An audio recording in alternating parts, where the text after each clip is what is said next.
The notification glowed on her phone at 2 in the morning, and Maya's hands trembled as she read the name she never thought she'd see again. Ethan Carter wants to send you a message. 5 years.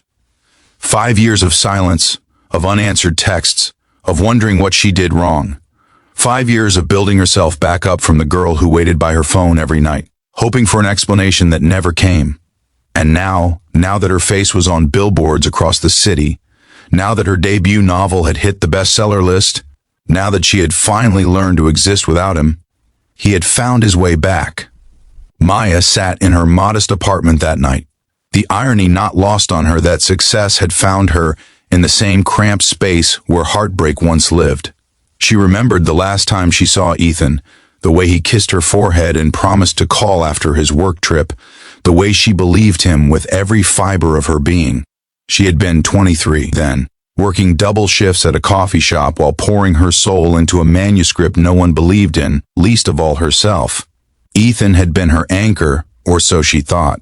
He was charming, successful, the kind of man who made her feel chosen.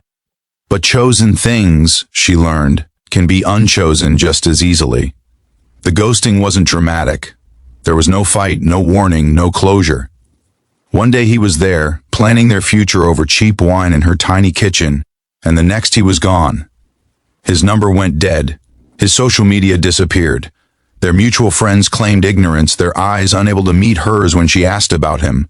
For months, Maya existed in a state of perpetual confusion, replaying every conversation, analyzing every moment, trying to find the crack where she had failed. The manuscript she had been working on sat untouched for half a year, her creativity suffocated by the weight of rejection she couldn't name or understand. If you believe in the power of resilience, in second chances, and in the strength it takes to rebuild yourself when someone breaks you, please take a moment to like this video, share it with someone who needs to hear this story, and subscribe to our channel. Your support means everything, and it helps us bring more stories of hope and transformation to people who need them most. What Ethan didn't know, what he couldn't have known when he vanished without a trace, was that his absence would become the catalyst for her transformation. The pain of his disappearance forced Maya to confront a truth she had been avoiding. She had been living her life in the margins, making herself smaller to fit into spaces that were never meant for her. She had been writing stories but hiding them, dreaming dreams but apologizing for them, existing but not fully living. His ghosting, cruel as it was, shattered the illusion that someone else's presence could complete her. She threw herself into her writing with a ferocity born from heartbreak.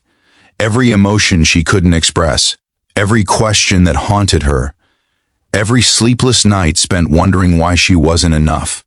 It all poured onto the pages. Her protagonist wasn't just a character. She was every woman who had ever been left without explanation, every person who had been made to feel invisible by someone they loved. The words came like a flood, raw and honest and achingly real.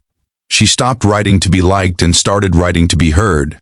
The rejections from publishers came in waves, each one a small death, but Maya had already survived. A bigger death, the death of who she used to be. She kept writing, kept submitting, kept pushing forward with a determination she didn't know she possessed. She picked up extra shifts, attended writing workshops, connected with other struggling artists who understood the particular loneliness of creating something from nothing. She learned to fill the Ethan-shaped hole in her life with purpose, with community, with a slowly growing belief that maybe, just maybe, she was enough. All on her own. The day her manuscript was accepted, Maya stood in that same coffee shop where she used to work, now as a customer, and cried. Not sad tears, but the kind of tears that come when you realize you've climbed a mountain you once thought was impossible. Her book, Invisible Girl, told the story of a woman who disappears from her own life, only to discover that being unseen was a choice she had been making all along. Critics called it haunting, powerful, a voice for the forgotten. Readers called it their story. The book climbed the bestseller list not because of marketing or luck, but because Maya had written something so painfully honest that it resonated with anyone who had ever felt discarded. Success came gradually, then all at once. Book signings where strangers waited in line to tell her that her words had changed them. interviews where journalists wanted to know her story, a movie deal that seemed impossible until it wasn't. Maya moved through it all with a quiet grace, always remembering the girl who used to measure her worth by whether her phone would ring. She dated occasionally but carefully, having learned that her own company was precious and not everyone deserved access to it. She built a life that felt solid and real, constructed on the foundation of her own strength rather than someone else's approval. And then came that message at 2 a.m. Ethan's profile picture showed an older version of the man she had loved, still handsome but with something tired around his eyes. The message request sat there, unopened, a small bomb waiting to detonate the peace she had fought so hard to build. Maya didn't open it that night, or the next day, or the day after that. She carried it with her like a stone, feeling its weight but refusing to look at it directly.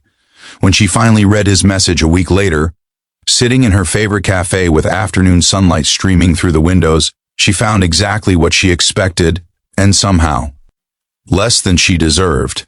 He had seen her book, seen her success, seen her face on the cover of a magazine. He was proud of her, he said.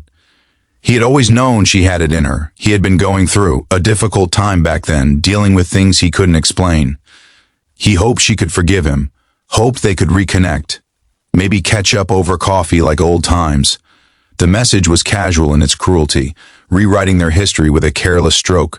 There was no acknowledgement of the months she had spent questioning her worth, no recognition of the pain his silence had caused, no real apology hidden between his carefully chosen words.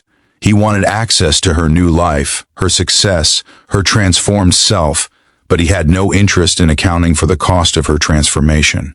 Maya read the message 3 times, feeling the familiar ache try to resurface, feeling the old version of herself wanting to respond, to explain, to seek the closure she had once desperately needed. But something had shifted. The woman she had become didn't need his explanations anymore. She had written her own ending to their story, had transformed his abandonment into art, had found her voice in the silence he left behind. If this story has touched your heart, if you've ever had to rebuild yourself after someone broke you, if you believe in the power of choosing yourself, please show your support by liking this video and leaving a comment below. Let us know. Have you ever had someone from your past reappear after you found your success? Your stories matter, and sharing them helps others feel less alone. She closed the message without responding, a smile playing at her lips. Ethan had ghosted her 5 years ago, but in doing so, he had inadvertently set her free. His absence had been the space she needed to become someone she actually liked, someone strong and whole and gloriously independent. He had reappeared not because he missed her, but because he missed being associated with someone remarkable. But here was the truth he would never understand. She had always been remarkable. She just needed him to leave so she could finally see it herself. Before we end, take a moment to comment below and share what this story means to you. Your words might be exactly what someone else needs to hear today. Maya deleted the message request, blocked the profile, and turned back to her laptop where the first pages of her second novel waited. This one would be about a woman who learned that sometimes the greatest love story is the one you have with yourself, the one that begins when you stop waiting for someone else to choose you and finally choose yourself instead. Outside, the city hummed with life and possibility, and Maya felt nothing but gratitude for the man who ghosted her, because his leaving had taught her the most important lesson of all. She was never invisible. She had just been looking for validation from someone who couldn't see her worth. Now she could see it clearly, reflected back at her in every word she wrote, in every life her story touched, in every morning she woke up whole and unbroken and entirely her own.